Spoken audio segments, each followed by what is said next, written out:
Hello and welcome to another session of Ask Me Anything. I'm Robyn Vogels, owner of Plan for Australia and Personal Relocations.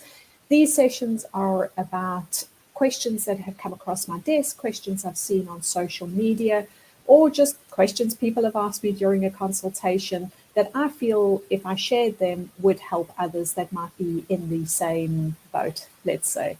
So today's question actually came about during a consultation. And it wasn't a question as such, and it wasn't what Chantel had booked the consultation for, but what came out of it was actually quite enlightening, and I thought I wanted to share it with you. So Chantel had booked a 1-hour consultation with me. She really wanted to discuss suburbs. She wanted to discuss some of the school zones in those suburbs for her child and discuss her furniture removals quotes. So that's what we were talking about. As we went through, I discovered that Chantel had 2 dogs, and we started talking about the timeline and the relocation plans for those dogs. Now, Chantel was looking at moving a full 40-foot container, and she was DIYing the relocation of her dogs.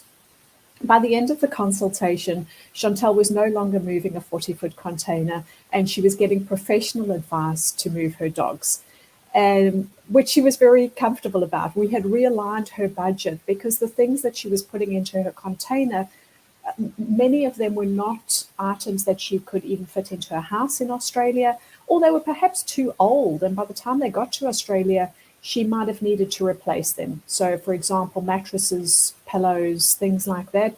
She can't wait 3 months for them to arrive in Australia. She was going to have to replace them anyway. So what Chantel was trying to do was read, and she had good information on moving her pets. But if you don't work with a pet relocation company, you can miss the quarantine bookings. Okay, the bookings have to be done well in advance.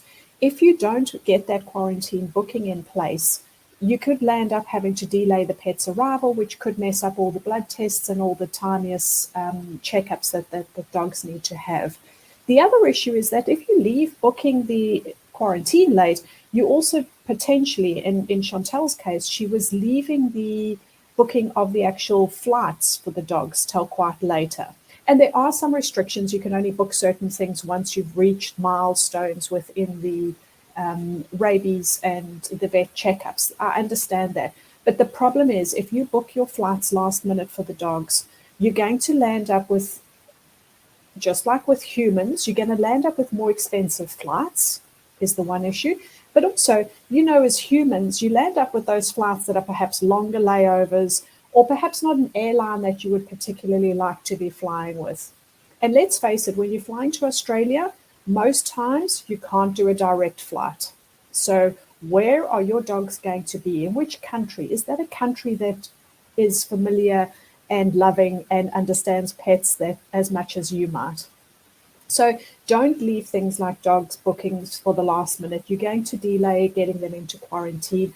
And some of the pet relocation companies actually have blocks of bookings in quarantine already available that they can slot their customers into. So it's well worth going with a pet relocation company. It might seem like an expense you can do without, but trust me, rather talk to us and we can find other ways that you can save on your relocation so that you can get your pets here as soon as possible. I hope this has been helpful to you and given you another line of thought.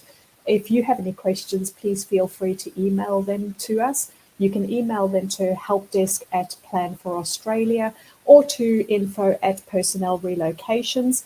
And if you know somebody who's looking for information that they can trust or for alliances and services during their move, please direct them to our website and let's see how we can help you.